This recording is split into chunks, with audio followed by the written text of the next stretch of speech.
मां forest officer welfare foundation जो president आहियां ऐं मां अॼु सभिनी दोस्तनि जो शुक्रगुज़ार आहियां जेको अॼु हिन मीटिंग में इकट्ठा थिया आहिनि। जेको असांजो इशू थियो ठठे में महबूब भट्टी साहब जे बंगले ते जेको रेवेन्यू वारनि एसी रेवेन्यू CI जेको आहे इंचार्ज ठठो ऐं रीडर जेको आहे जावेद समो इन इलीगली जेको आहे इंटर थिया ऐं असांजे स्टाफ खे यरगमाल बणायो सॼी राति ऐं असां इन जी सख़्त लफ़्ज़नि में मुज़मत कयूं था त इन्हनि जे ख़िलाफ़ जेको आहे एक्शन खयो वञे, न त असांजा फॉरेस्ट जा जेके बि ऑफिसर आहिनि उहे असां कंहिं बि हद ताईं वञी सघूं था। असां जो इहो मसइलो असां चीफ सेक्रेटरी वटि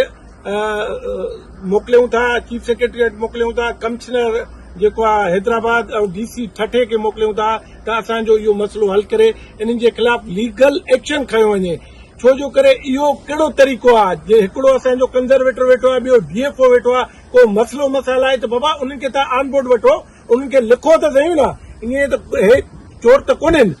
पर इहो जेको हिननि जो जेको बि एक्ट हो उनजी असां सख़्त लफ़्ज़नि में इलीगल एक्ट जी मज़मत कयूं था ऐं असां पंहिंजे मिनिस्टर साहब जो मीर बाबल भाई जो, सेक्रेटरी साहब निसार मेमन जो, रियाज़ अहमद बगन साहब जो निहायत शुक्रगुज़ार आहियूं जो इन मसइले खे असांजे खे उन्हनि सेट असाइड कयो ऐं इन मसइले में ॿियनि दोस्तनि जेको ओसामा साहब आहे, आबिद रिम साहब आहे ऐं महबूब भट्टी खुद जेको सॼी राति वेठो हे न वेहा त हो हुननि जा जेको इल्म मोटिव हुया उहे पूरा थियनि हा। छो जो करे उन्हनि जो मक़सदु इहो हो त को न को अहिड़ो तरीक़ो कयूं, उते शराब रखूं, चर्च रखूं ऐं हिननि जे ख़िलाफ़ केस ठाहियूं। उहो महबूब भट्टी ऐं आबिद साहब ओसामा साहब जे काविशनि सां उहे कामयाब न थिया, उहे सॼी राति ठठे हुया ऐं हिननि वॾी जेको आहे सख़्त लफ़्ज़नि में उते मज़मत कई ऐं मीडिया वारा घुराया ऐं असांजो जेको हाणे जेको असांजो डिमांड आहे त इन्हनि जे ख़िलाफ़ लीगल एक्शन खयो वञे। लीगल एक्शन नथो खणे त असां इन जे ख़िलाफ़ FIR कटाईंदासीं, कोर्ट में वेंदासीं, हर हद ताईं हलिया वेंदासीं ऐं 22 AB जी असां हर डिवीजन में जेको आहे CP कंदासीं ऐं इन्हनि जे ख़िलाफ़ हर हद ताईं असांजा सभु दोस्त वञण लाइ तयार आहिनि। वॾी महिरबानी तव्हां सभिनी दोस्तनि जी जो के अॼु हिन मौज़ूअ ते आया, वॾी महिरबानी। सिविल एडमिनिस्ट्रेशन ऐं पुलिस एडमिनिस्ट्रेशन खे इहो चवंदा हलूं त असांखे ख़दशो आहे त ही कंहिं बि क़िस्म जो फैब्रिकेटेड को केस ठाहींदा, कंहिंखे झलींदा, असांजे ऑफिशियल्स या ऑफिसर्स खे को बि नुक़सानु पहुतो त इहो ऑन रिकॉर्ड रखो त उन्हनि जो ज़िम्मेदार सिर्फ़ ऐं सिर्फ़ सिविल एडमिनिस्ट्रेशन ऐं पुलिस ठठा हूंदी।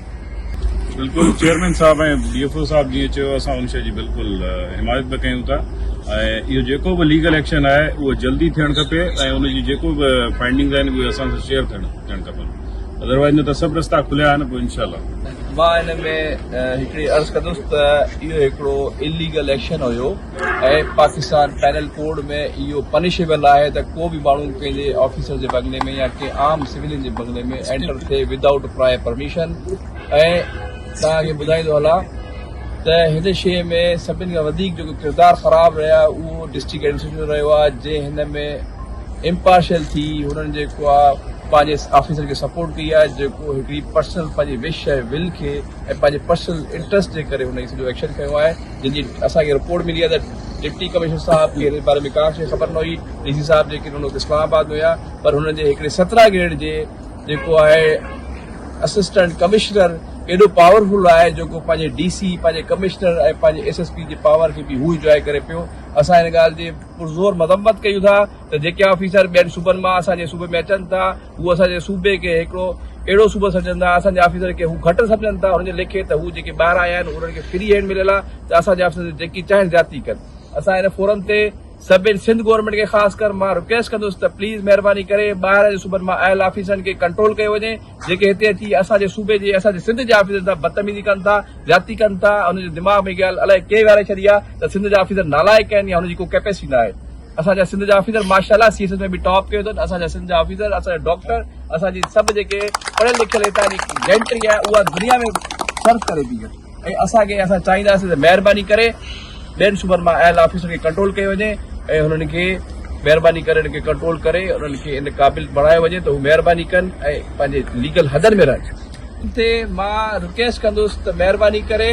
पंहिंजी असां अगरि ही फोरम असांजो हिते असांखे डिस्ट्रिक्ट एडमिनिस्ट्रेशन जी फेयर इंक्वायरी न कई ऐं जेके ज़िम्मेदार उनखे सज़ा न ॾिनी त असां इहो मैटर एस्टेब्लिशमेंट डिवीज़न इस्लामाबाद ते मूव कंदासीं ऐं इनशाला हीअ ॻाल्हि हिते न रहंदी पर इहो सूबे खां ॿाहिरि बि वेंदी। ऐं आइंदा ईंदड़ वारे ऑफिसरनि खे असां ॿुधाइण चाहियूं था महिरबानी करे ॿिए सूबे में जॾहिं तव्हां हिते अचो त पंहिंजे लॉज ऐं रूल्स खे फॉलो कयो। इहो सिंध अहिड़ो सूबो न आहे जिते कोई कानून जी हुकुमरानी न आहे। हिते असां सभु ऑफिसर कानून जी हुकुमरानी चाहियूं था। असां पंहिंजी रिट क़ाइमु रखंदासीं ऐं जेके असांजा सूबाई ऑफिसर आहिनि इनशाला हू पंहिंजो रोल प्ले कंदा उहो असांखे सपोर्ट कंदा। Thank U.